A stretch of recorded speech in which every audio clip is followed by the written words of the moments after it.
There's so many notifications that you aren't seeing on Amazon, and that's mainly because of one reason, and one reason only. It's because Amazon prioritizes the app. That's right. So they even made an announcement, right?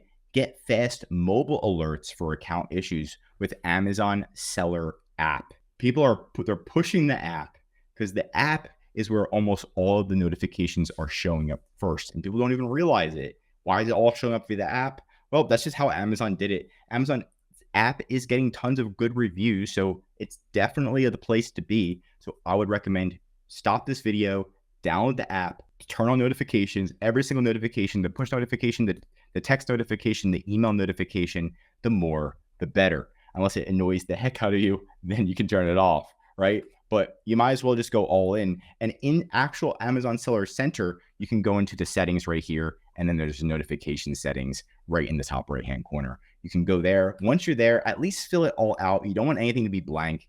It's mainly going to be email only. There's going to be some areas where you can do the emergency contact and all that stuff. You should have those filled out as well. Every section counts, because what happens sometimes is if there's a problem on your account and your account health score is high enough, they'll call you before they suspend your account, and then they'll give you the opportunity to fix it before they suspend. And yes, that is real. That does happen, but if there's no phone number, it might cause a problem. So just keep up to date. And, if you need any help with Amazon suspension, increasing sales, we can help you. They're right in the description. We are Amazon Consulting Company, and I'm Josh Hackett, CEO, signing out.